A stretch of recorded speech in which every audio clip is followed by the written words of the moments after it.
America में इस वर्ष होने वाले राष्ट्रपति चुनाव में जो बाइडेन की दावेदारी पर उठाने वाले सवाल का दायरा बढ़ता जा रहा है। अब तो अमेरिका के पूर्व राष्ट्रपति और जो बाइडेन के पुराने दोस्त बराक ओबामा ने भी जो बाइडेन की दावेदारी पर सवाल खड़ा कर दिया है।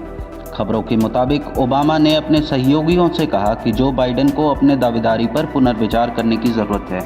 हालांकि ओबामा ने इस बारे में अपनी तरफ से कोई ट्वीट या पोस्ट नहीं किया है। रिपोर्ट के मुताबिक ओबामा और उनसे जुड़े लोगों ने जो बाइडेन की तारीफ की, लेकिन फिर ओबामा ने यह भी कहा कि जो बाइडेन की जीत की उम्मीद काफ़ी कम हो गई है। 81 वर्षीय बाइडेन को अपनी उम्मीदवारी के लिए एक बार फिर गंभीरता से विचार करना चाहिए। डेमोक्रेट्स के कई बड़े नेता जो बाइडेन के दूसरे कार्यकाल पर लगातार संदेह जाहिर कर रहे हैं। प्रमुख डेमोक्रेटिक नेता एडम शिफ ने सार्वजनिक रूप से बाइडेन से किसी और उम्मीदवार के लिए पद छोड़ने का आग्रह किया। एक इंटरव्यू में शिफ ने बाइडेन की तारीफ की, लेकिन उनकी उम्र और स्वास्थ्य को लेकर चिंताओं का हवाला देते हुए डोनाल्ड ट्रंप को हराने के लिए अपेक्षित बाइडेन की क्षमता पर संदेह जताया है। पिछले महीने ट्रंप के खिलाफ बहस में खराब प्रदर्शन के बाद डेमोक्रेटिक पार्टी की चिंता और बढ़ गई है। वहीं बाइडेन ने लगातार राष्ट्रपति की रेस में बने रहने की इच्छा जाहिर की है।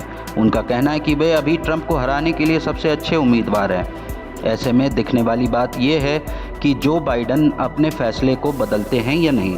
पिछले कुछ दिनों से जो बाइडेन संक्रमित होने की वजह से राष्ट्रपति भवन को छोड़कर अपने समुद्र तट वाले घर पर अलग रह रहे हैं। बाइडेन ने अपनी उम्र और स्वास्थ्य पर उठ रहे सभी सवालों को खारिज करते हुए उन्हें कहा कि व्हाइट हाउस में उनकी दौड़ अभी लंबी है और इसके लिए वे पूरी तरीके से तैयार हैं। हालांकि उन पर अब दबाव बढ़ता जा रहा है। उनकी ही पार्टी के चर्चित नेता चक शूमर और अल्पसंख्यक नेता हकीम जेफरेस दोनों ने भी अब इनकी उम्मीदवारी को लेकर सवाल खड़ा किया है।